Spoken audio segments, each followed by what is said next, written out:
हमारे घर से इस गंद की पोटली के लिए अब कोई जगह नहीं। अभी और इसी वक्त ले जाओ इसे यहाँ से। मुंह काला करते हुए तुम लोगों को शर्म ना आई?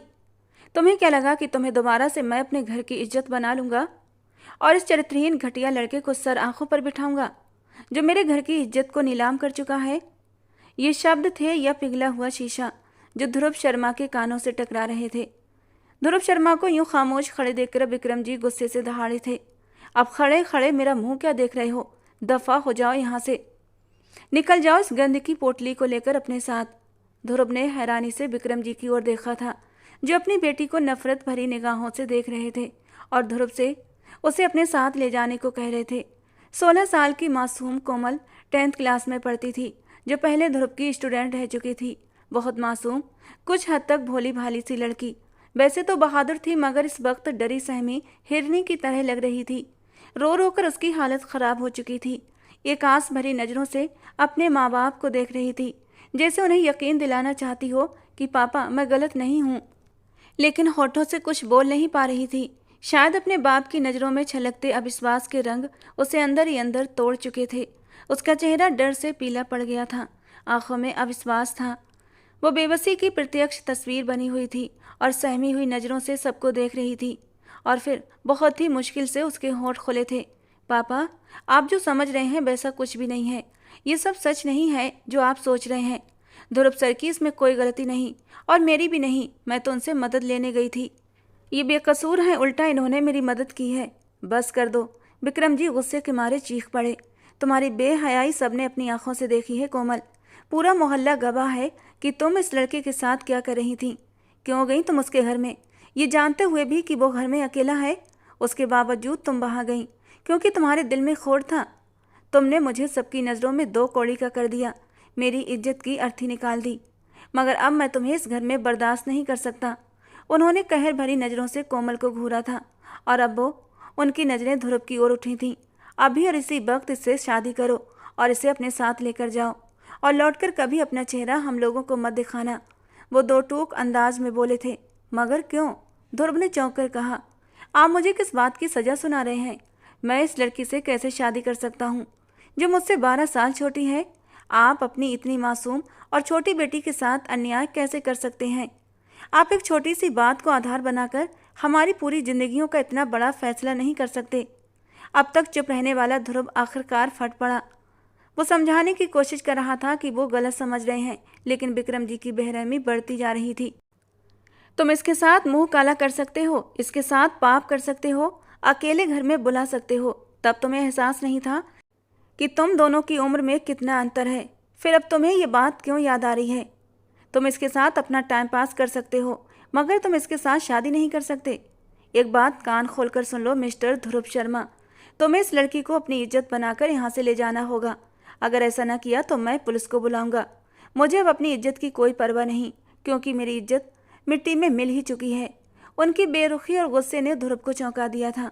उसे बिल्कुल अंदाजा नहीं था कि वे अपनी ही बेटी के बारे में इस तरह बात करेंगे, वो बेटी जिस पर कभी उन्हें गर्व था। विक्रम जी के घर से शोर शराबे की आवाज़ सुनकर मोहल्ले के बड़े बुजुर्ग भी आ गए थे। मिस्टर, तुम अपनी मनमानी नहीं कर सकते। तुम दोनों जो कर चुके हो पूरा मोहल्ला जानता है। अब अगर तुम बिना शादी के यहाँ से चले गए तो इस बच्ची की ज़िंदगी बर्बाद हो जाएगी। इसे अपना लो। वो लोग ध्रुव पर जोर डालने लगे। बस फैसला हो गया, अब तो तुम्हें इस लड़की से शादी करना ही होगी। एक और आवाज़ आई। हम तो शुरू से ही तुम्हें इस मोहल्ले में रखने के खिलाफ थे। कोई नहीं जानता तुम कौन हो, अकेले क्यों रहते हो, कहाँ से आए हो। हम इसीलिए तुम्हें यहाँ घर देने को तैयार नहीं थे। इसीलिए हम मना करते थे कि हमारी लड़कियों को तुमसे पढ़ने ना भेजा जाए, मगर किसी ने हमारी बात न मानी। अब देख लिया अपनी बेटी को उसके पास भेजने का अंजाम। अब सबकी नज़रों का रुख विक्रम जी की ओर था और वो सर झुकाकर खड़े रह गए। आंखों में बेबसी के आंसू छलक पड़े थे। मोहल्ले वालों की नज़रों में उनके लिए एक तिरस्कार था, एक अपमान था। जिस बेटी पर उन्होंने गर्व किया था उसने उनकी इज्जत मिट्टी में मिलाने में कोई कसर न छोड़ी। यही मेरी ज़िंदगी की सबसे बड़ी भूल थी कि मैंने अपनी बेटी पर भरोसा किया और मगर इसने मेरा भरोसा तोड़ दिया। ये सिर्फ आपकी इज्जत का सवाल नहीं है विक्रम जी, पूरे मोहल्ले की इज्जत का सवाल है। हम बिल्कुल भी नहीं चाहते ये लड़का हमारे मोहल्ले की इज्जत को ख़राब करके इतनी आसानी से चला जाए। ये कोमल से शादी करेगा और इसे यहाँ से लेकर जाएगा।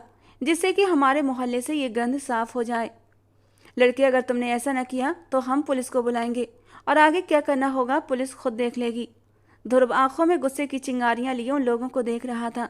पूरे शरीर की रगें गुस्से के मारे तनने लगी थीं।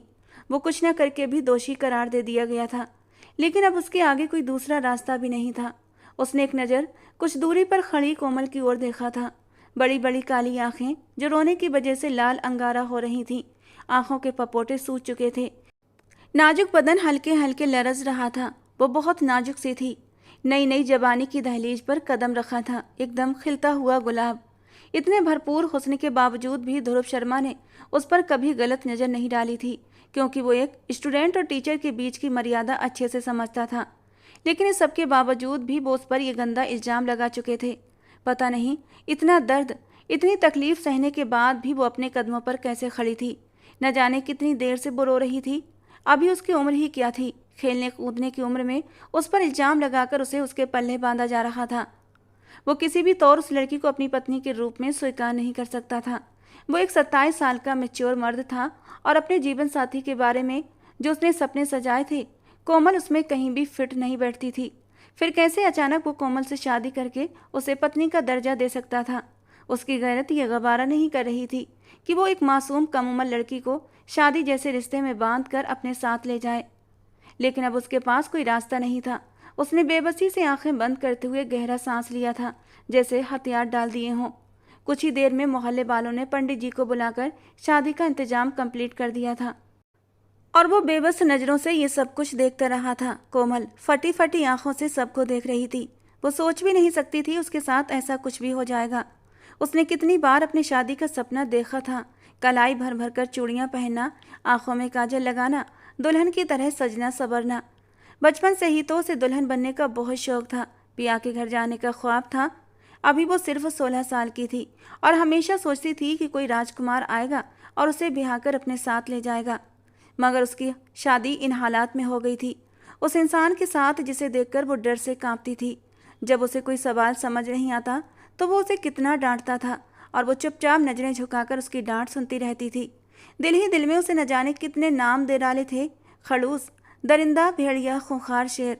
हर डांट के बाद ध्रुव को एक नया नाम मिलता था, लेकिन अब वही उसके जिस्मो जान का मालिक बन चुका था। ये तो उसने सपने में भी नहीं सोचा था। कुछ ही देर में वो ध्रुव के नाम हो चुकी थी। उसकी माँ, उसके पापा उसकी शादी में शामिल नहीं हुए थे और ना ही उसके सर पर हाथ रखकर आशीर्वाद दिया था। उसने एक आखिरी उम्मीद भरी नज़रों से अपने माँ बाप को देखा था, लेकिन वो फौरन मुंह मोड़कर खड़े हो गए थे। अब वो थके थके कदमों से ध्रुव के पीछे चलने लगी थी। ध्रुव के कदमों की तेजी बता रही थी कि वो बेहद गुस्से में था। कोमल तो हमेशा से ही उसके गुस्से से डरी रहती थी और अब भी उसे डर लग रहा था कि उसकी जान ही निकल जाएगी। पहले तो मैं कुछ ही घंटे इस पत्थर दिल इंसान के पास पढ़ने जाया करती थी और अब तो ये मुझे हमेशा हमेशा के लिए अपने साथ ले जा रहा है। हे भगवान, मुझे इसके गुस्से से बचा कर रखना। उसने दिल ही दिल में भगवान को याद किया था। उसने एक आखिरी उम्मीद से अपने माँ बाप की ओर देखा था। शायद वे अब भी बेटी के सर पर हाथ रख दें, शायद बेटी को विदा कर दें, शायद उनका दिल पिघल जाए। मगर वे इतने पत्थर दिल हो चुके थे कि उसे देखते ही उन्होंने अपना चेहरा घुमा लिया। आज के बाद तुम इस घर में नहीं आओगी, तुम्हारी इस घर में कोई जगह नहीं। उन्होंने उसे किसी बेकार बोझ की तरह उतार फेंका था। वो ध्रुव शर्मा के पीछे लगभग भागते हुए कदमों से बाहर निकली थी। उसके बाहर निकलते ही घर का दरवाज़ा धड़ाम से बंद हो गया था, तो एक बार फिर मुड़कर जख्मी नज़रों से दरवाजे की ओर देखने लगी। आंखों से आंसू बह निकले। अपने हाथ से आंसू पोंछते हुए उसने एक बार सोचा कि अब वो कभी अपने घर वालों की वजह से नहीं रोएगी। घर वालों की बेरुखी ने उसे पूरी तरह तोड़ कर रख दिया था। अब वो उनसे नफरत करने लगी थी। उसने सोचा था कि अपनी सफाई में सबको बताएगी कि उसने कोई गलती नहीं की थी, लेकिन अब उसने अपना इरादा बदल दिया। मम्मी पापा, जब आप लोगों को मुझ पर भरोसा नहीं तो मैं अपनी सफाई में अब एक शब्द भी नहीं बोलूँगी और ना ही कभी आप लोगों की ज़िंदगी में लौट कर आऊँगी। आंखों में आए आंसू उसने आखिरी बार पोंछे थे और फिर आगे न रोने का वादा करते हुए तेज कदमों से चलते हुए ध्रुव के साथ कदम मिलाने लगी थी। उसे अब समझ आ चुका था कि अब बची खुची ज़िंदगी उसे इस पत्थर दिल इंसान के साथ गुजारनी होगी। ध्रुव उसे लेकर उसी छोटे से 2 कमरों के घर में आ गया था, जहाँ उसके साथ और भी 9 लड़के रहते थे। कोमल ये सोचकर डर से कांप उठी थी कि वो उन लड़कों की मौजूदगी में यहाँ कैसे रहेगी। दोनों कमरों में 5-5 लड़के मुश्किल से एडजस्ट हो पाते थे। ऐसे में कोमल की जगह कहाँ बनती थी? और क्या वो इतनी लड़कों की मौजूदगी में यहाँ रह सकती थी? उसे कुछ भी समझ न आ रहा था। ध्रुव ने एक नज़र हैरानो परेशान खड़ी कोमल पर डाली थी। खड़ी क्यों हो, बैठ जाओ। उसने बहुत ही ठंडे अंदाज में उसे बैठने के लिए कुर्सी की तरफ इशारा किया था, जबकि वो उसकी बात मानते हुए जल्दी से कुर्सी पर बैठ चुकी थी। अगर बात न मानती तो कोई शक नहीं था कि वो अभी उस पर चीख पड़ता। ध्रुव जल्दी जल्दी अपना बैग पैक करने लगा था और साथ ही साथ फ़ोन पर किसी से बात कर रहा था। हाँ यार, तुमने मकान मालिक से बात कर ली? चलो, बहुत अच्छा किया। ये जो मुसीबत मेरे गले पड़ी है, अब इसे झेलना तो पड़ेगा ही। न जाने कौन से पापों की सज़ा मिली है मुझे, जो ये ज़बरदस्ती का ढोल मेरे गले में अटका दिया गया है। उसने गुस्से भरी नज़र कोमल पर डाली थी और वो डर के मारे सिमट कर रह गई थी। दूसरी तरफ से न जाने क्या कहा गया, जिस पर ध्रुव बोला, अरे मैं तुम्हें आकर सब कुछ बताता हूँ। क्या करता मैं? इसके अलावा कोई रास्ता भी तो नहीं था। उन लोगों ने कोई और विकल्प नहीं छोड़ा था। और अगर मैं चला भी जाता तो इस लड़की का क्या होता? वे लोग इसे संसार कर देते, ना किए हुए गुनाहों की सजा देते। न जाने ये लड़की उतनी ही मासूम है जितना मैं इस मामले में हूँ, या फिर ये सब जानबूझकर किया गया है। इसे तो मैं बाद में अच्छे से देख लूँगा। फ़ोन पर बात करते करते ध्रुव घर से बाहर निकल गया और कोमल वहीं बैठकर फूट फूट कर रोने लगी। जिंदगी ने ये कैसा नया मोड़ दिखाया। अब आगे आने वाला वक्त उसे न जाने क्या दिखाने वाला था। कुछ देर के बाद जब ध्रुव वापस आया तो उसके हाथ में एक थैला था। एक नज़र उसने कोमल की रोई रोई आंखों की ओर देखा। एक पल के लिए उसके दिल में उस लड़की के लिए बेतहाशा तरस। उसका जी चाहा उसके पास बैठकर उसे तसल्ली दे, उसके आंसू पोंछे कि सब कुछ ठीक हो जाएगा। लेकिन इस वक्त वो भी जिन हालातों से गुजर रहा था, उसे बहुत गुस्सा आ रहा था और इन हालातों का जिम्मेदार वो सिर्फ कोमल को मान रहा था। जल्दी ही ध्रुव के मन में जो थोड़े से नरम जज्बात पैदा हुए थे, फिर से कोमल के लिए गुस्सा भरने लगा था और उसी गुस्सीले अंदाज में कोमल की तरफ बढ़ा और थैला बढ़ाते हुए बोला, खाना निकाल कर लाओ। मैंने सुबह से कुछ भी नहीं खाया। यकीनन तुम भी भूखी होगी।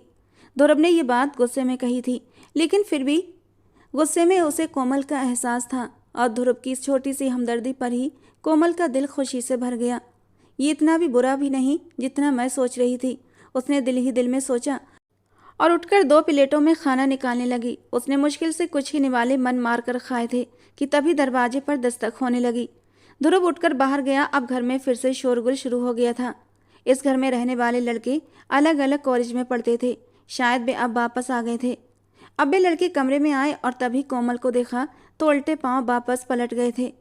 कोमल अपनी सहेलियों के साथ कई बार ट्यूशन पढ़ने के लिए इस घर में आ चुकी थी, मगर जब भी लड़कियां ध्रुव से पढ़ने आती तो इन लड़कों का अंदर आना मना होता था।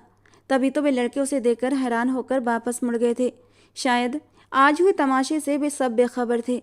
वो इन्हीं ख्यालों में गुम थी जब ध्रुव उसके सामने आकर खड़ा हो गया। चलो उठो, देर हो रही है। बाकी लड़के भी आ जाएंगे। तुम्हें मैं इनके साथ यहाँ कैसे रख सकता हूँ? जो भी हो, जैसी भी हो, अब मेरी बीवी हो। तुम्हारी हिफाजत करना अब मेरा फ़र्ज बनता है।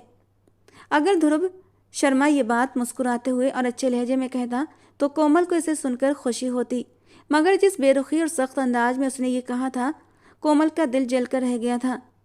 वो बार बार उसे एहसास दिलाता था कि कोमल उसके लिए अनचाही है, ज़बरदस्ती उस पर थोपी गई है। कोमल थके हारे कदमों से उसके पीछे चलने लगी। न जाने अब वो उसे कहाँ लेकर जा रहा था। जब वो छोटे से घर से बाहर निकली तो बाहर ही एक रिक्शा खड़ा था। फिर दोनों उसमें बैठकर एक अनजान मंजिल की ओर बढ़ गए थे। ये उसके मोहल्ले की ही तो गलियां थीं। पूरे 16 साल वो इन्हीं गलियों में भाग दौड़ कर इतनी बड़ी हुई थी और आज ये गलियां उससे हमेशा के लिए छूट रही थीं। उसकी आंखों में बेआवाज आंसू निकल पड़े, जिसे उसने जल्दी से अपने दुपट्टे से पोंछ लिया था। गली के लोगों ने हैरानी से आंखें फाड़ कर उन्हें देखा था। कुछ लोग आंखों ही आंखों में इशारे करने लगे, कुछ औरतें हंसने लगीं तो कुछ लड़कियों की आंखों में जलन थी। ये वही लड़कियां थीं जो ध्रुव को हसरत भरी निगाहों से देखा करती थीं। उनके दिलों में ये ख्वाहिश जागती थी कि काश वे किसी तरह ध्रुव जैसे शानदार इंसान का ध्यान हासिल कर पाती। मगर ध्रुव हमेशा अपने काम से काम रखने वाला लड़का था। उसने कभी किसी लड़की की ओर नज़र उठाकर नहीं देखा था और अब जब उसने कोमल को एक ही दिन में शादी करके अपने साथ कर लिया था तो उन लड़कियों के दिलों पर जैसे छुरियां चल गई थीं। सब अपने जले दिल का गुबार निकालने लगी। इधर कोमल के घर में भी ये खबर पहुंच गई थी कि ध्रुव उसे लेकर कहीं चला गया है। उसकी माँ के दिल पर जैसे कोई भारी बोझ आ गिरा। मेरी बच्ची, न जाने अब वो उसे कहाँ लेकर जाएगा, उसके साथ कैसा बर्ताव करेगा, कम से कम यहाँ होती तो मुझे चैन था कि मेरी आंखों के सामने है, मगर वो इतनी मजबूर थीं कि अपनी चिंता का इजहार भी न कर सकती थीं। वरना विक्रम जी के बारे में किसे पता नहीं था, वो तो उन्हें भी धक्के देकर घर से निकाल देते। उन्होंने बेटी को विदा करते हुए साफ कह दिया था, आज के बाद कोई भी कोमल का नाम नहीं लेगा। मैं उस लड़की की सूरत भी नहीं देखना चाहता, उसका नाम तक सुनना नहीं चाहता। और इस तरह उसकी छोटी बहनें और माँ बेबसी में अपने आंसू पोंछने पर मजबूर हो गई थीं। वे न अपने गम को आंसुओं की सूरत में जाहिर कर सकती थीं और न ही कोमल से मिलने जा सकती थीं। हम कहाँ जा रहे हैं? कोमल के मुंह से डर डर कर ये सवाल निकला था, तो ध्रुव ने उसे घूर कर देखा। चुपचाप बैठी रहो, ज़्यादा बकबक करके मेरा दिमाग ख़राब करने की ज़रूरत नहीं है। मैं पहले ही बहुत गुस्से में हूँ, ऐसा ना हो तुम्हारी बकबक से मेरा सारा गुस्सा तुम्हारे ऊपर ही निकल जाए। उसने गुस्से से आग उगलती निगाहों से कोमल को घूरा था और वो जल्दी से सहम कर बैठ गई। नकचड़ा बंदर, वो उसे एक और नाम दे चुकी थी। अगर ध्रुव ये बात ना भी कहता तो भी उसकी शक्ल देखकर कोमल को अंदाजा था कि वो कितने गुस्से में है और वो कुछ भी कर सकता है। डर के मारे वो चुपचाप कोने में दुबक गई थी। कुछ देर बाद ध्रुव उसे एक फ्लैट में लेकर पहुंचा, जहां पहले से एक लड़का खड़ा था। तुम अंदर जाओ, ध्रुव ने दरवाजा खोलकर उसे अंदर जाने को कहा। वो अंदर आ गई थी, लेकिन ध्रुव फ्लैट के अंदर नहीं आया था, बल्कि उसने दरवाजा बाहर से बंद कर दिया। कोमल का दिल घबराने लगा था। वो वहीं दरवाजे के पास खड़ी रही। बाहर से ध्रुव के किसी से बात करने की आवाज़ आ रही थी। ध्रुव किसी से बात कर रहा था। क्या करूं, बहुत मुश्किल में फंस चुका हूं। यार, मुझसे गलती हो गई। मुझे उसी वक्त उस लड़की को कमरे से बाहर निकाल देना चाहिए था, या फिर मोहल्ले में किसी आदमी को कमरे में बुला लेना चाहिए था। अगर मैं ये कर लेता तो मुझे ये मुसीबत न झेलनी पड़ती। मुझे क्या पता था वे लोग इतने जाहिल हैं कि एक मामूली सी बात का मुद्दा बना लेंगे। ध्रुव की झुंझलाहट भरी आवाज़ सुनकर कोमल को बहुत शर्मिंदगी महसूस हुई थी। मेरी वजह से वो दर दर भटक रहा है, मेरी वजह से उस पर इल्ज़ाम लगा। वो खुद से बुदबुदाई थी, मगर मैं भी क्या करती। उस वक्त मुझे जो सही लगा मैंने किया था। अगर मुझे जरा भी एहसास होता कि मेरा ये कदम मेरी और ध्रुव की ज़िंदगी को किस ओर ले जाएगा, तो मैं हरगिज भी ये कदम न उठाती। मैं उन लड़कों की वजह से बहुत डर गई थी। बेबसी से गहरा सांस लेते हुए वो फ्लैट को घूम घूम कर देखने लगी। फ्लैट छोटा था, 2 कमरे, एक किचन, एक बाथरूम और एक छोटा सा स्टोर रूम था। बुरा नहीं है, ठीक ठाक है, मैं यहाँ पर आसानी से रह सकती हूँ। मगर क्या ध्रुव मुझे स्कूल जाने की अनुमति देगा? क्या मेरी पढ़ाई का सिलसिला फिर से शुरू हो पाएगा, या फिर वो पूरी उम्र इसी अधूरी ख्वाहिश के साथ जीती रहेगी? काफ़ी देर तक वो बालकनी में पड़ी चेयर पर बैठी रही, खाली खाली नज़रों से आसमान को देखती रही। उसे वो वक्त याद आने लगा जब वो जिद करके ध्रुव से ट्यूशन पढ़ने के लिए जाने लगी थी। मम्मी, मेरे 10th के बोर्ड एग्ज़ाम होने वाले हैं। आपको तो पता है मुझे इंग्लिश हमेशा से बहुत मुश्किल लगती है। बिना ट्यूशन के मैं पेपर नहीं दे पाऊंगी, और अगर मैं फ़ेल हो गई तो पापा मुझे दोबारा एग्ज़ाम देने भी नहीं देंगे। आप तो जानती हैं, पापा ने साफ कह दिया है कि जिस दिन मैं किसी क्लास में फ़ेल हो गई उसी दिन वो मुझे घर पर बिठा लेंगे। और मम्मी, आप तो जानती हैं ना मुझे पढ़ाई का कितना शौक़ है। वो मुंह बनाते हुए बोली थी। अरे, मैं तुम्हें उस लड़के के पास पढ़ने के लिए कैसे भेज दूँ? अभी उसे मोहल्ले में आए कुछ ही दिन हुए हैं, कोई उसके बारे में कुछ भी नहीं जानता, कौन है, कहाँ से आया है, और तुम कह रही हो कि मैं तुम्हें उसके पास भेज दूँ? मम्मी, इसमें बुराई क्या है? उसके पास और भी तो बच्चे जाते हैं, और फिर इस मोहल्ले में ऐसी कोई लड़की भी नहीं जो मेरी पढ़ाई में मदद कर सके। देखना मम्मी, मुझे बस 14 क्लासें पास करने दो, फिर मैं भी इसी मोहल्ले में अपनी एकेडमी खोलूँगी। मेरे पास भी बच्चे और लड़कियों की भीड़ लगी रहेगी। मैं भी ट्यूशन पढ़ाकर बहुत सारा पैसा इकट्ठा करूँगी। वो गर्व से बोली थी, तो अर्पिता जी उसे देखकर मुस्कुराने लगीं। वो तो ठीक है, मगर मैं तुम्हारे पापा को कैसे मनाऊं? वो किसी भी तौर तैयार नहीं होंगे। आप पापा से बात करें, बस उन्हें समझाएं। ये मेरे भविष्य का सवाल है। पापा मुझसे बहुत प्यार करते हैं, वो समझ जाएंगे कि मुझे ट्यूशन की ज़रूरत है। मगर जैसे ही विक्रम जी ने ये सुना वे गुस्से में आ गए। अरे, वो नौजवान लड़का, मैं कोमल को इसकी इजाज़त बिल्कुल नहीं दूंगा। पापा ने पूरी बात सुने बिना ही फैसला सुना दिया था। अब मैं क्या करूं? वो परेशान थी। उसने ध्रुव शर्मा को अभी तक नहीं देखा था, मगर मोहल्ले की लड़कियों से सुना था वो बहुत ही खूबसूरत, सजीला, बांका नौजवान है। लेकिन उसे ध्रुव की शक्ल सूरत से मतलब नहीं था। वो तो बस पढ़ाई के लिए ट्यूशन जाना चाहती थी। कुछ ही दिनों बाद उसका ये मसला खुद ब खुद हल हो गया, क्योंकि मोहल्ले की कुछ लड़कियों ने ध्रुव से पढ़ना शुरू कर दिया था, तो कोमल की राह आसान हो गई। अर्पिता जी ने भी कहा था कि मैं खुद इसके साथ जाया करूंगी। जब तक ध्रुव इसे पढ़ाएगा मैं वहीं बैठी रहूंगी। आप बिल्कुल भी चिंता ना करें। 10th के बोर्ड एग्जाम है, अगर इसकी इंग्लिश कमज़ोर है तो इसे कुछ महीने ट्यूशन पढ़ने दें। उन्होंने विक्रम जी को यकीन दिलाया तो वो भी मान गए थे। ठीक है, मगर नज़र रखना, आजकल के लड़कों का कोई भरोसा नहीं। ऐसी ऐसी बातें सुनने को मिलती हैं कि इंसान का दिल कांप जाता है। जब कोमल ने पहली बार ध्रुव को देखा तो देखती रह गई थी। वो कितनी ही देर तक पलकें नहीं झपका पाई थी। ध्रुव, जिसे अपनी खूबसूरत जादू भरी पर्सनालिटी का अच्छी तरह अंदाजा था, लड़कियों की इस तरह के रिएक्शन का आदी था। लड़कियां उसे देखकर दिल थाम लेती थीं और ठंडी आहें भरती थीं, लेकिन वो हर किसी को इग्नोर करता हुआ आगे बढ़ जाता, क्योंकि आज तक उसे अपने मतलब की कोई लड़की मिली ही नहीं थी।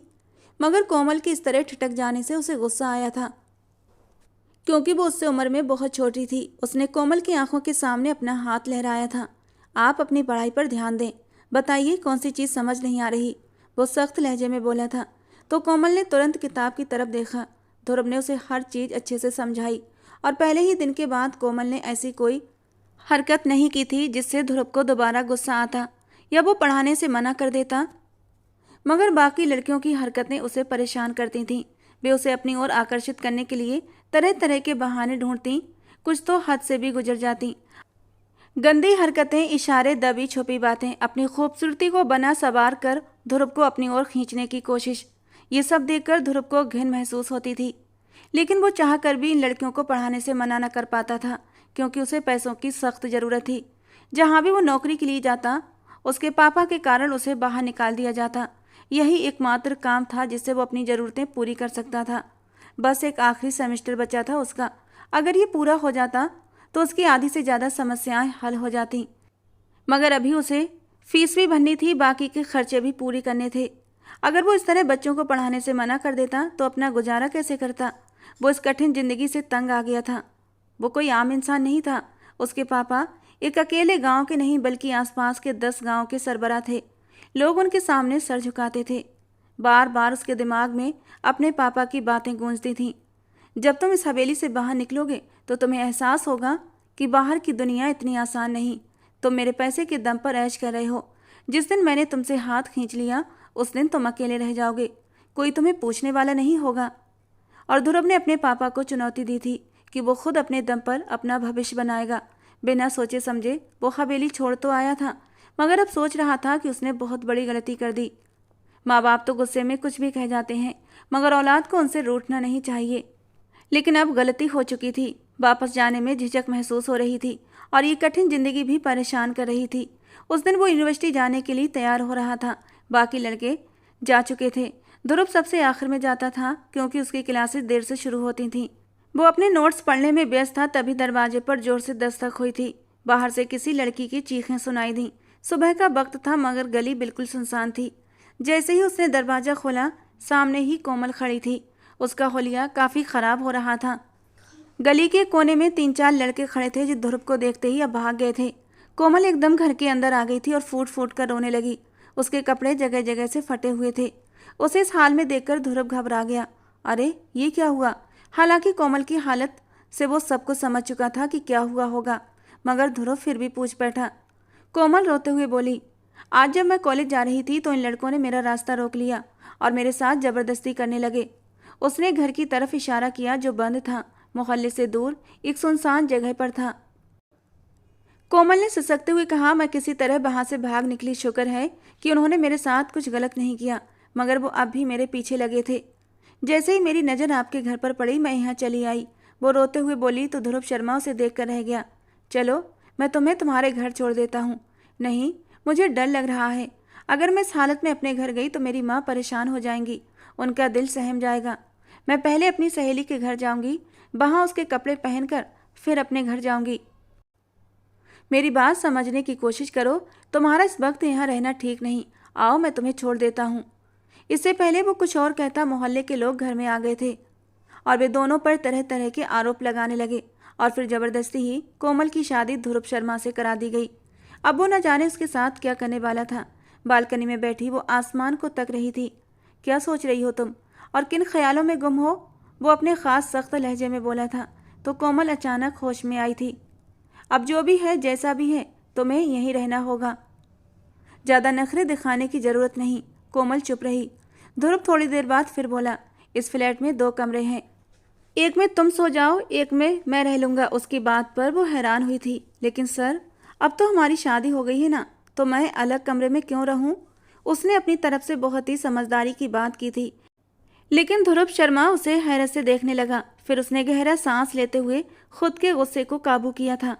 वो अभी नासमझ थी, शायद उसे नाजुक हालात का एहसास नहीं था। हमारा एक कमरे में रहना ठीक नहीं होगा। लेकिन क्यों? वो जिद पर अड़ी हुई थी।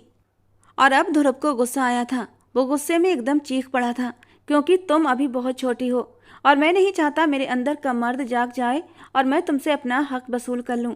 तुम अभी छोटी हो, मुझसे दूर रहो, इसी में तुम्हारी भलाई है, वरना सब कुछ खत्म हो जाएगा। मेरे जज्बातों का तूफान मचल गया तो तुम खुद को मुझसे बचा नहीं पाओगी।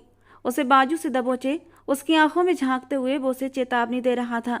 और पहली बार कोमल को उसके गुस्से से डर महसूस हुआ था। आंखों में आंसू मोतियों की तरह चमकने लगे थे। लेकिन मैं अकेले कमरे में कैसे सोऊंगी? मुझे वहाँ डर लगेगा। उसके होंठ खुले थे। आदत डाल लो। उसने जोर से उसे झटक कर छोड़ दिया था और वो गिरते गिरते बची थी। अब जाओ, खड़ी खड़ी आंसू मत बहाओ। वो एक बार फिर दहाड़ा था और वो डर से कांपती हुई कमरे से बाहर चली आई थी। उसे ध्रुव शर्मा के गुस्से और उदासी का एहसास था। वक्त के साथ उसकी बेरुखी और गुस्सा भी बढ़ने लगा था। हर वक्त वो झुंझलाया हुआ रहता था। तुम्हारी वजह से मेरी ज़िंदगी मुश्किलों में आ गई है। मेरे पास अपनी ज़रूरतें पूरी करने के पैसे नहीं, अब तुम्हारी ज़रूरतें कहाँ से पूरी करूं? वो गुस्से से झुंझलाकर बोला था। उसे परेशान देखकर कोमल भी दुखी हुई थी। वो उसके बराबर सोफे पर बैठते हुए उसका हाथ अपने हाथों में ले गई। परेशान मत हो, सब कुछ ठीक हो जाएगा। और ध्रुव ने सामने बैठी उस कमसिन लड़की को देखा था। उसके जरा से छुअन से उसके पूरे बदन में करंट सा दौड़ा था। वो सब कुछ भूल कर उसे छूना चाहता था, महसूस करना चाहता था। उसके अंदर के मचलते जज्बात बेकाबू हुए थे। शायद कोमल की आगोश में वो अपनी सारी तकलीफ़ों को भुला देता। यही सोचकर उसने अपना सर कोमल के कंधे पर रखा था और उसकी खुशबुओं को महसूस करके वो बुरी तरह मचल उठा था। बेध्यानी में उसके होठों ने कोमल की नरम मुलायम गर्दन को छुआ था और कोमल एकदम चौंक उठी थी। पूरे शरीर में एक सरसराहट सी दौड़ गई थी। ध्रुव के हाथ अब उसकी कमर पर टिक गए थे। अपनी कमर पर उसके हाथों का दबाव महसूस करके कोमल बुरी तरह घबराई थी। लेकिन ध्रुव के होठों का स्पर्श महसूस करके कोमल के दिल की धड़कनें जोरों से धड़क उठी थीं। वो बुरी तरह मदहोश हुई थी। नई जवानी के मचलते जज्बात थे और ऐसे में वो पहली बार इस एहसास को महसूस कर रही थी। कोमल की सांसें तेज हुईं और जब ध्रुव उसकी गर्दन से होता हुआ उसके होठों की तरफ बढ़ा था कि उसकी तेज बहकती सांसों को महसूस करके वो बुरी तरह चौंका था। वो ये क्या कर रहा था? वो ये कैसे कर सकता था? उसने झटके से कोमल को धक्का दिया था। अभी कुछ देर पहले जिन आंखों में मदहोशी थी, अब गुस्सा उतर आया था। क्यों मेरे करीब आती हो? क्यों मुझे बार बार इम्तिहान में डालती हो? जाओ अपने कमरे में, वो गुस्से से चीखते हुए बोला था और वो आंसू बहाते हुए अपने कमरे में चली आई थी। और ध्रुव ने जैसे तैसे खुद पर काबू पाया था। उसे एहसास होने लगा कि वो इस तरह कोमल की ज़िंदगी बर्बाद कर देगा। वो उसकी जिम्मेदारी थी। 1 महीने बाद उसके 10th क्लास के पेपर भी थे। वो कुछ सोचते हुए कोमल के कमरे की तरफ बढ़ा था, जो अब भी बेड पर बैठी आंसू बहा रही थी। उसे अफसोस हुआ था। उसे इस तरह कोमल को नहीं डांटना चाहिए था। वो तो नासमझ थी, उसकी संगत में बहक गई थी। तो उसकी गलती नहीं थी, गलती तो मेरी थी। मुझे उसके करीब जाना ही नहीं चाहिए था। यही सोचते हुए वो बहुत ही नरमी से उसके सामने बैठते हुए बोला था, अच्छा रोना बंद करो। देखो, मैं जो कुछ कर रहा हूँ तुम्हारे भले के लिए कर रहा हूँ। अभी तुम बहुत छोटी हो, तुम्हारी उम्र अभी सिर्फ पढ़ने लिखने की है। 1 महीने बाद तुम्हारे पेपर हैं। अपने पेपरों की तैयारी करो और रोज़ रात को 1 घंटा मेरे पास पढ़ने के लिए आना, समझ गई ना? पढ़ाई में कोई भी गड़बड़ की तो मैं इस बार तुम्हारी पिटाई भी लगा सकता हूँ। वो उसे बहलाने की खातिर हल्के फुल्के शरारती अंदाज में बोला था और वो रोते रोते हंस पड़ी थी। मुझे पता है आप मेरी पिटाई लगा सकते हैं। पहले तो आप मेरे टीचर होते थे, तब भी मुझे डांटते थे, और अब तो आप मेरे पति भी हैं। गुड गर्ल, बहुत समझदार हो। चलो अपनी किताबें निकालो और पढ़ाई करो। मैं देखता हूँ कुछ काम मिल जाए और कुछ पैसे हाथ आ जाएं। उसके चेहरे पर फिर से परेशानी के भाव आए थे। वो उसे समझाकर कमरे से बाहर निकल गया था और कोमल तो इसी बात से खुश हो गई थी कि उसे आगे पढ़ने की इजाज़त मिल चुकी थी। उसने जल्दी से वो बैग खोला जो विदाई के वक्त उसकी बहन ने उसके हाथ में थमा दिया था। उसमें उसकी कुछ ज़रूरी चीज़ें और उसकी किताबें थीं। उस दिन मकान मालिक ने हद कर दी। कहने लगा, अगर कल तक किराया नहीं दिया तो सामान उठाकर बाहर फेंक दूंगा। 2 महीने से पैसे नहीं दिए। अपने पति से कहना शाम को मुझसे आकर मिले। वो उसे धमकाकर चला गया। कोमल रोने लगी। वो अब कहाँ जाएगी, क्या करेगी। जब ध्रुव घर आया तो उसने डरते डरते उसे सब बताया। ये आदमी बहुत नीच है। जब कहा था कुछ दिन इंतजार करे तो बार बार घर क्यों आता है। तभी ध्रुव के फ़ोन पर कॉल आई थी। उसकी शक्ल एकदम बदल गई। फ़ोन कान से लगाकर सुना और फिर जल्दी से उठकर खड़ा हुआ। मैं अभी आ रहा हूँ। आप कहाँ जा रहे हैं? अब तो काफ़ी रात हो गई है। मुझे ज़रूरी काम है, वापस आकर बताऊँगा। लेकिन मुझे डर लग रहा है। मैं घर में अकेले कैसे रह सकती हूँ। मगर ध्रुव अनसुनी करके चला गया था। कोमल ने दरवाज़ा अंदर से बंद कर लिया। अजनबी घर में अकेले रहने का डर उसे सताए जा रहा था। पहले कभी उसने इस अकेलेपन का जहर नहीं चखा था। खाने के बाद वो जल्दी से अपने कमरे में चली आई थी और बेड पर सिकुड़कर लेट गई थी और सोने की कोशिश करने लगी। अचानक उसकी आंख खुल गई थी। आधी रात का वक्त था। थोड़ी देर बाद दरवाजे पर दस्तक हुई। दरवाज़ा खोलो। बाहर से मकान मालिक की आवाज़ आई थी। मैं घर में अकेली हूँ। मेरे पति घर पर नहीं हैं। कोमल ने उम्मीद से कहा शायद वो चला जाए, मगर वो गंदी हंसी हंसा था। इसीलिए तो आया हूँ कि तुम अकेली हो। तुम्हारे साथ कुछ वक्त बिताना चाहता हूँ। बाहर से भी आवाज़ें आई थीं, यानी उसके साथ और भी लोग थे। अब कोमल को अंदाज़ा हुआ कि उसकी नीयत ठीक नहीं थी। देखिए, यहाँ से चले जाएं, वरना मैं शोर मचाकर सबको इकट्ठा कर लूँगी। इस समय कोई भी तुम्हारी मदद के लिए नहीं आएगा। तुम चाहे जितना भी शोर कर लो। अगर तुम दरवाज़ा नहीं खोलोगी तो हम दरवाज़ा तोड़कर अंदर आ जाएंगे। मैं बिना अपना मकसद पूरा किया यहाँ से नहीं जाऊँगा। 2 महीने से बिना किराया लिए सिर्फ इसलिए सहन कर रहा था ताकि तुम्हें अपने काबू में कर सकूं। अगर तुम मुझे खुश कर दो तो मैं तुम्हारा सारा किराया माफ़ कर दूंगा। एक भी पैसा नहीं लूँगा। वो मीठी जुबान में उसे फुसलाने लगा और कोमल का बदन कांप उठा। हे भगवान, ध्रुव भी घर पर नहीं है। अब कौन है जो मुझे इन दरिंदों से बचाएगा। वो खुद को मजबूत करते हुए बोली, मैं दरवाज़ा नहीं खोलूँगी। तुम लोग चले जाओ यहाँ से। वो फूट फूट कर रो पड़ी थी। जैसे ही वो लोग दरवाज़ा तोड़ने लगे, अचानक बाहर से किसी की गूंजती हुई आवाज़ आई थी। कौन हो तुम लोग और ये सब क्या कर रहे हो? ये आवाज़ सुनकर कोमल के शरीर में जान आई थी। ध्रुव लौट आया था, लेकिन अगले ही पल उसके मन में एक और डर आया। वे लोग बहुत ज़्यादा हैं। अगर उन्होंने ध्रुव को कुछ कर दिया तो। इसी डर के बीच अचानक एक जोरदार गोली चलने की आवाज़ आई। अब तो कोमल के होश उड़ गए थे। क्यों लोगों ने ध्रुव को मार दिया? अगर ध्रुव को कुछ हो गया तो मैं कहाँ जाऊँगी। वो हड़बड़ाकर दरवाज़ा खोलकर बाहर आई थी। सामने देखा तो एक आदमी ज़मीन पर औंधे मुँह पड़ा था और बाकी लोग एक कोने में खड़े थे। उनके सामने ध्रुव गुस्से से खड़ा काँप रहा था। उसके साथ एक आदमी और था जिसके हाथ में एक गन थी। यकीनन गोली उसी ने चलाई थी। ध्रुव को सामने जिंदा और सही सलामत देखकर कोमल के दिल को सुकून मिला था। वो दौड़कर उसके पास गई और लिपट पड़ी। आप ठीक तो हैं ना? इन लोगों ने आपको कुछ किया तो नहीं? ध्रुव ने उसके आंसुओं को महसूस किया। उसके लहजे में पहली बार अपनापन था। अब उसकी नज़र उस आदमी पर पड़ी जिसने गोली चलाई थी। वो हैरत में पड़ गई। ध्रुव ने उसकी आंखों में सवाल देख लिया था, लेकिन सख्त लहजे में कहा, तुम अंदर जाओ, मैं अभी आता हूँ। ये कहकर वो उन लोगों की ओर मुड़ा था जो कोमल की इज्जत पर हाथ डालने आए थे। अगर अपनी जान बचाना चाहते हो तो इस जख्मी आदमी को यहाँ से लेकर चले जाओ, वरना तुम सबको पुलिस के हवाले कर दूंगा। वो फौरन अपने साथी को लेकर वहाँ से रफू चक्कर हो गए थे। उस आदमी के पैर में गोली लगी थी। आप कहाँ चले गए थे? मैं कब से आपका इंतजार कर रही थी। अगर आपको कुछ हो जाता तो मेरा क्या होता? वो रोते हुए उसके सामने आकर खड़ी हो गई थी। ध्रुव ने कहा, फिक्र मत करो, अब सब ठीक हो जाएगा। हमारी ज़िंदगी की जो मुश्किलें थीं वो अब ख़त्म होने वाली हैं। अब तुम्हें अपने घर का सुकून मिलेगा। आज ध्रुव की आंखों में एक अलग ही चमक थी, चेहरे पर सुकून था। अच्छा, अब तुम सो जाओ, बहुत थक गई होगी और जो आज हुआ है उसने तुम्हारे दिमाग को काफ़ी झकझोर दिया है। तुम्हारे लिए आराम करना ज़रूरी है, वरना जब तक जागोगी परेशान ही रहोगी। और ध्रुव सही कह रहा था। उसका मासूम दिमाग बार बार उसी घटना में उलझ कर रह गया था। मैं यहीं आपके बेड पर सो जाऊं? मुझे अपने कमरे में सोते हुए डर लग रहा है। वो इस वक्त पूरी तरह डरी हुई थी और ध्रुव ने कुछ सोचते हुए उसे अपने बेड पर सोने की इजाज़त दे दी और वो खुशी खुशी कंबल में लेट गई थी। साथ ही साथ उसने ध्रुव का हाथ भी पकड़ लिया था और फिर धीरे धीरे वो नींद की वादियों में खो गई। आज पहली बार उसने ध्रुव का हाथ थाम कर सोई थी। सोते हुए कोमल किसी मासूम बच्ची की तरह लग रही थी। ध्रुव शर्मा उसे खामोशी से देखने लगा। ये भी मेरी तरह हालात की मारी हुई है। इसके अपनों ने ही इसे घर से निकाल दिया, इस पर यकीन नहीं किया और मैंने भी इसके साथ कितना बुरा व्यवहार किया। जो कुछ इसके साथ हुआ उसमें कोमल की कोई गलती नहीं थी, फिर भी मैं इसे किस गुनाह की सज़ा देता रहा। आज ध्रुव को अपनी गलतियों का एहसास हुआ था। उसे पछतावा होने लगा। थोड़ी देर के बाद वो भी नींद की गहराइयों में खो गया था। अगले दिन जब कोमल उठी तो उसने अपनी आंखों पर यकीन न हुआ। ध्रुव बाहर से उसके लिए नाश्ता लाया था। अरे, आपने इतनी तकलीफ क्यों की और पैसे खर्च क्यों किए? मैं घर पर ही कुछ बना लेती, ये पैसे किसी और काम आ जाते, कोमल ने कहा। ध्रुव को उसकी बात पर ढेर सारा प्यार आया था। अब तुम्हें चिंता करने की जरूरत नहीं, क्योंकि हमारी सारी परेशानियां खत्म होने वाली हैं, ध्रुव मुस्कुराकर बोला। रॉकी, तुम भी बाहर आ जाओ, हमारे साथ नाश्ता कर लो, उसने दूसरे कमरे की ओर देखकर कहा था। कोमल भी देखने लगी।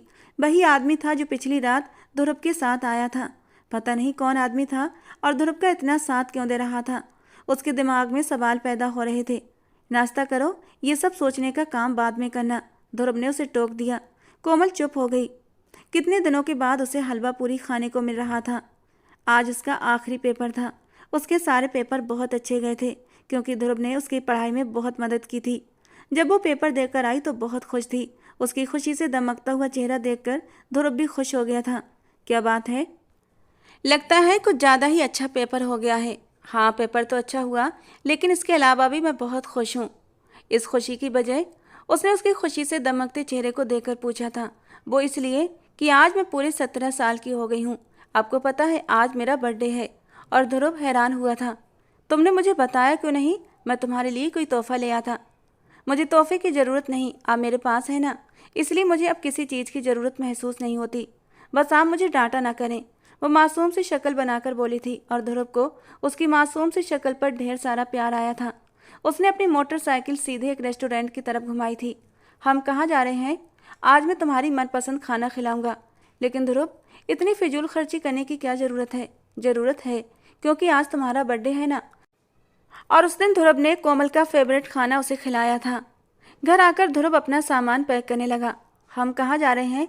कोमल ने हैरानी से पूछा। बाद में बताऊंगा, पहले तुम अपना जरूरी सामान पैक कर लो। वो अपने 2-4 पुराने कपड़े निकालने लगी जो ध्रुव ने उसे दिलाए थे। इनकी ज़रूरत नहीं है। लेकिन क्यों ध्रुव? अभी तो ये अच्छे भले हैं। लेकिन अब मैं तुम्हें इनसे भी अच्छे कपड़े दिलाऊंगा। तुम्हें पता है, मेरी नौकरी लग गई है। सच? वो खुशी से खिल उठी थी और उसके सीने से लिपट गई।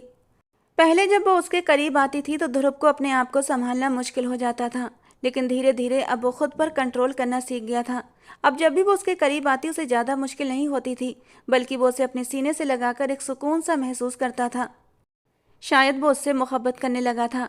इस वक्त भी वो कितनी ही देर तक उसे अपने सीने से लगाए खड़ा रहा, फिर उसके चेहरे को अपने हाथों में लेकर उसके माथे पर अपने होंठ रखे थे।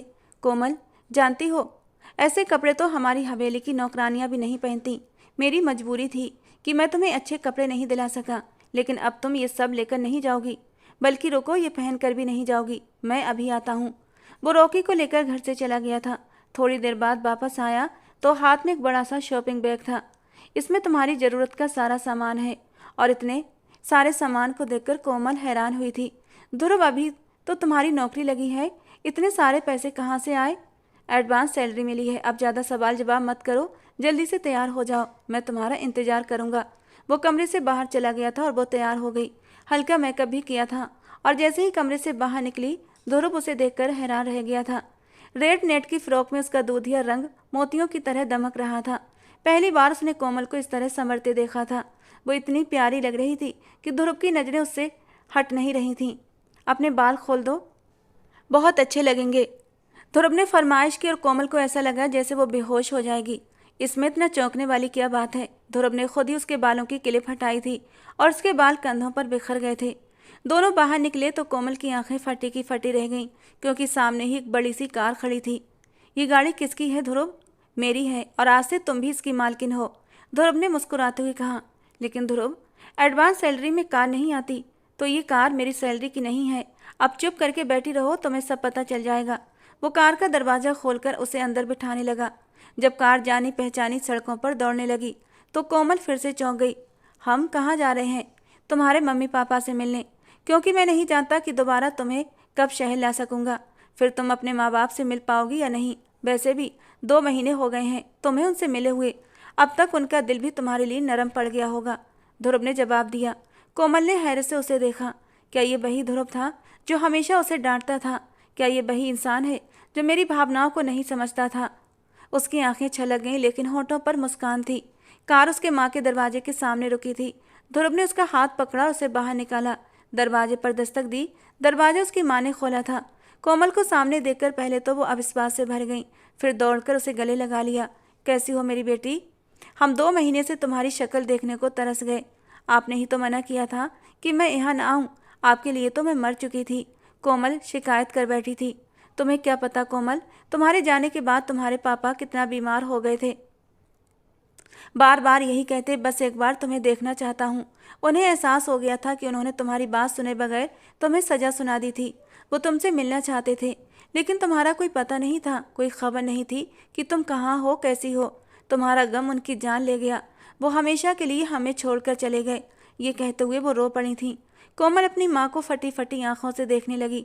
ध्रुव के लिए भी ये बात सदमे से कम नहीं थी कि कोमल के पापा का निधन हो चुका है। कोमल बुरी तरह रो रही थी।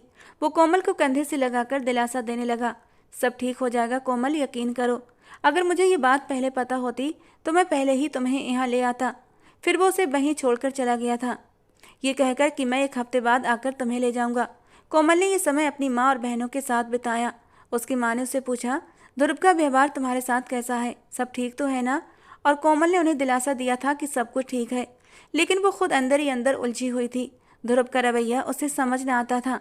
अचानक उसके पास इतने पैसे कहाँ से आ गए थे? जाते जाते भी वो उस कोमल के हाथ पर ढेर सारे पैसे रखकर गया था और कहा था कि किसी चीज़ की ज़रूरत हो तो ख़रीद लेना। अगर ध्रुव को नौकरी मिल गई थी, एडवांस सैलरी भी, तब भी जो पैसे वो खर्च कर रहा था वो बहुत ज़्यादा थे। फिर ठीक 1 हफ्ते बाद वो उसे लेने आया था, लेकिन इस बार वो अकेला नहीं था। उसके साथ कई लोग थे। उसकी दादी, उसकी माँ और बहुत सारी औरतें भी एक एक करके सबसे मिली थी। और जब उनकी बड़ी बड़ी गाड़ियाँ गली में आकर रुकी थीं तो मोहल्ले वालों की आंखें हैरत से फटी की फटी रह गई थीं। कोई भी ये सोच नहीं सकता था कि ध्रुव इतना अमीर आदमी होगा, इतने बड़े घर का बेटा होगा। सबको यही लगता था कि वो एक छोटे से घर में किराए की तरह रहता है, लेकिन अब उसकी असली हैसियत सबके सामने आई थी तो लोग हैरान रह गए थे।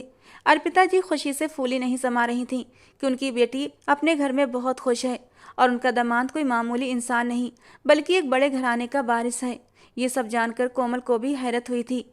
वो अपनी माँ और बहनों से मिलकर विदा हुई थी तो उसे लगा जैसे आज ही उसकी असली विदाई हुई हो। पहली बार उसकी माँ की आंखों में अपनापन और बहनों की आंखों में आंसू थे। जब वो बड़ी सी हवेली में पहुंची तो उसकी आंखें फटी की फटी रह गई थीं। हवेली इतनी विशाल थी कि वो पैदल घूमते घूमते थक चुकी थी। हर काम के लिए कई नौकर चाकर थे। सबने उसे हाथों हाथ लिया था। हालांकि परिवार के लोग इस बात से नाराज थे कि ध्रुव ने बिना बताए शादी की थी, लेकिन जब उनको पूरी सच्चाई बताई गई तो उन्हें कोमल से हमदर्दी हुई थी और ध्रुव को भी उसकी गलती के लिए माफ़ कर दिया था। ध्रुव को एहसास हो गया था कि वो भी अपने माँ बाप के बिना कुछ भी नहीं है। वो अपने पापा से नाराज होकर उन्हें छोड़कर शहर चला गया था। अपनी मेहनत पर उसने सब कुछ पा लिया था। उसे एक अच्छी कंपनी में नौकरी भी मिल गई थी, लेकिन फिर भी उसके अंदर एक खालीपन था, अपनों से बिछड़ने का गम था और उसे एहसास हो गया था कि अपने अपने ही होते हैं। वो अपनी अना को एक साइड में रखकर अपनों के पास लौट आया था और हवेली आकर उसे पता लगा उसके पापा बीमार हैं और ध्रुव भागता हुआ अपने पापा के पास हॉस्पिटल पहुंचा था और उसे देखकर जैसे वो एकदम से ठीक होने लगे थे। 2 दिन बाद ही उन्हें अस्पताल से छुट्टी भी मिल गई थी और अब वे हवेली में रहकर अपनी ही निगरानी में खेतों का कामकाज देखने लगे थे। हवेली में धूमधाम से कोमल और ध्रुव का शानदार रिसेप्शन हुआ था, जिससे पूरे गांव को बता दिया गया था कि कोमल अब इस घर की बहू है और इस घर की इज्जत। छोटी मोटी रस्मों के बाद उसे दुल्हन के रूप में ध्रुव के कमरे में बिठा दिया गया था और आज पहली बार कोमल का दिल बुरी तरह धड़क रहा था। पति पत्नी के रिश्ते को अब वो समझने लगी थी और इसीलिए बुरी तरह घबराते हुए कमरे में इधर से उधर चक्कर लगा रही थी कि थोड़ी देर बाद ही ध्रुव अंदर कमरे में दाखिल हुआ था। उसे परेशान देखकर उसके होंठों पर हल्की सी मुस्कान आई थी। क्या बात है कोमल, इतना परेशान क्यों हो? वो हाथ से घड़ी उतारते हुए बोला था। ध्रुव, अब क्या होगा? यहाँ तो मैं दूसरे कमरे में भी नहीं जा सकती। तो ज़रूरत क्या है दूसरे कमरे में जाने की? तुम्हें तो बहुत शौक था ना मेरे कमरे में, मेरे बेड पर और मेरे करीब सोने का। वो उसे शरारती नज़रों से देखकर बोला था। ध्रुव, उस समय मुझे नहीं पता था, लेकिन अब मुझे आपसे बहुत शर्म आती है। अच्छा, पहले नहीं आती थी? ध्रुव उसके शर्म से लाल पड़ते चेहरे को देखकर मदहोशी से बोला था। पता नहीं, लेकिन दिल तो पहले भी जोर जोर से धक धक करता था जब आप मेरे करीब आते थे।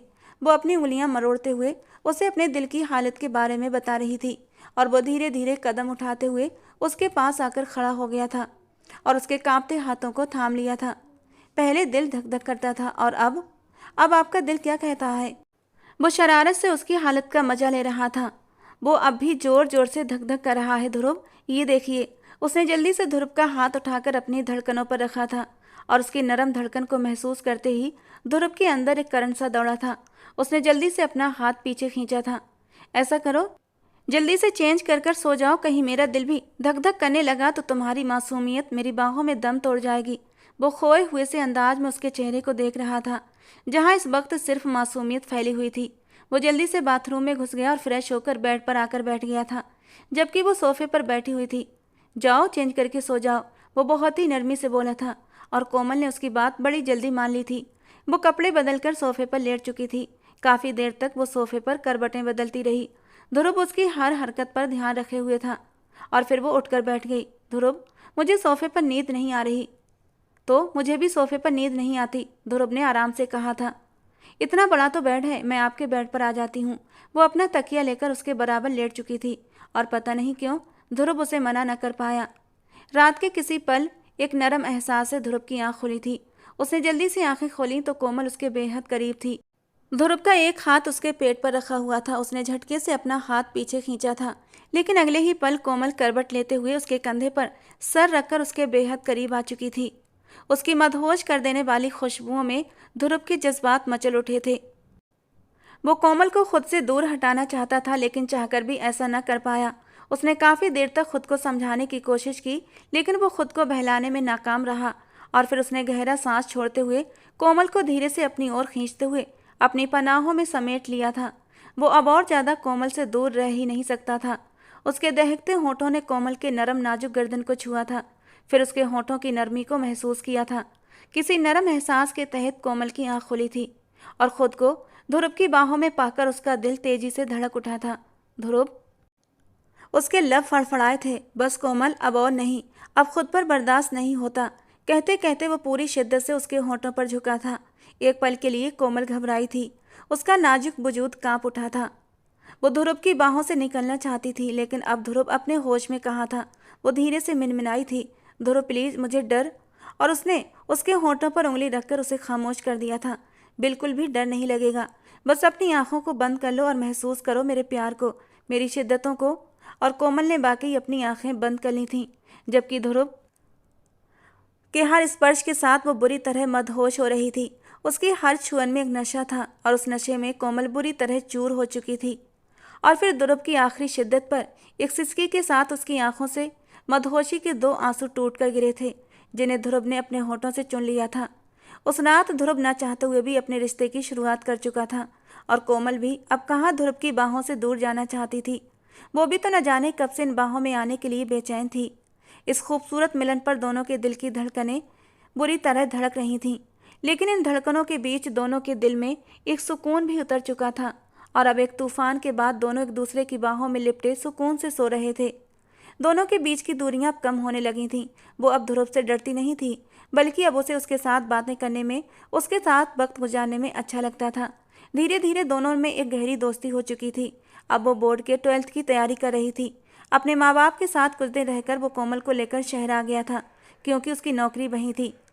वहाँ वो बीच में अपने माँ बाप के पास चक्कर भी लगाता रहता था और फिर उसका 12th भी कंप्लीट हो गया था। उसकी माँ को हवेली की बारिश की बहुत जल्दी थी, लेकिन ध्रुव ने साफ कह दिया कि माँ, मैं अभी बच्चों के बारे में नहीं सोच सकता, क्योंकि कोमल को इतनी कम उम्र में मैं बच्चों की जिम्मेदारियों में डालना नहीं चाहता।